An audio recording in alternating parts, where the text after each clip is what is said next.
നമസ്കാരം.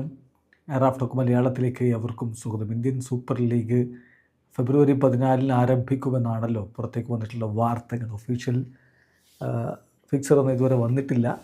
വരും ദിവസങ്ങളിലൊക്കെ ആയിട്ട് ഇത് പുറത്തു വരുമെന്നാണ് പ്രതീക്ഷിക്കപ്പെടുന്നത്. ഇപ്പോൾ AFF മുമ്പിലുണ്ടായിരുന്ന പ്രധാനപ്പെട്ട ഒരു വിഷയം എന്ന് പറഞ്ഞാൽ AFC നിന്ന് എക്സംഷൻ വാങ്ങിക്കണം.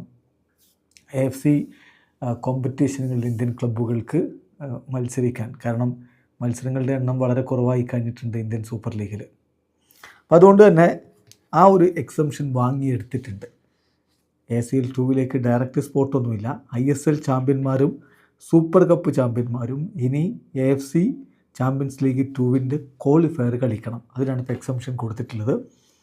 ഈ കാര്യം മാർക്കസ് മർഹുലാവോ ഇപ്പോൾ റിപ്പോർട്ട് ചെയ്യുന്നു. അദ്ദേഹം ഇങ്ങനെയാണ് കുറിക്കുന്നത്. AFC has given Indian clubs an exemption to participate in AFC competition next season.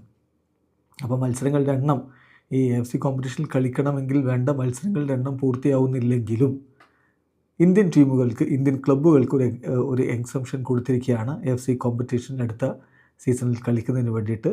Both super cup and ISL champions will play the qualifiers for AFC champions league 2 next season. അടുത്ത സീസണിൽ ACL 2 qualifier ആയിരിക്കും ഈ രണ്ട് ടീമുകൾ. അതായത് champions league ISL വിജയി, not champions league, ISL വിജയിയും അതുപോലെ തന്നെ സൂപ്പർ കപ്പ് വിജയിയും അടുത്ത ACL 2 ക്വാളിഫയർ കളിക്കും. അപ്പോൾ അതാണിപ്പോൾ തീരുമാനമായിരിക്കും. അപ്പോൾ ഓരോ കാര്യങ്ങളായിട്ട് ഇങ്ങനെ തീരുമാനമാവുന്നു. ഇനി നമുക്ക് വരേണ്ടത് ISL ഫിക്സറാണ്. ശരിയാണ്, ഇതൊരു ചടങ്ങ് തീർക്കുന്ന പോലെ നടത്തി തീർക്കുകയാണ്. എന്നാൽ പോലും ഒരു സീസണിൽ തീരെ ഒരു രാജ്യത്തെ ടോപ്പ് ടയർ ലീഗ് നടന്നില്ലെങ്കിൽ ഉണ്ടാകുന്ന ഒരു ഡാമേജ് നമുക്കറിയാമല്ലോ. അപ്പോൾ ഒരു ഡാമേജ് കുറക്കാൻ ഈ രൂപത്തിലെങ്കിലും ISL നടന്നേ പറ്റൂ. അപ്പോൾ അതിനായിട്ട് ഇനിയിപ്പോൾ ഫിക്സർ വരണം. അതിനുവേണ്ടി വെയിറ്റ് ചെയ്യുകയാണ്. വീഡിയോ അവസാനിക്കുന്നത്. ഫുട്ബോൾ ലോകത്തെ കൂടുതൽ വിശേഷങ്ങളുമായി റാഫ് ടോക്സിൽ എത്താം.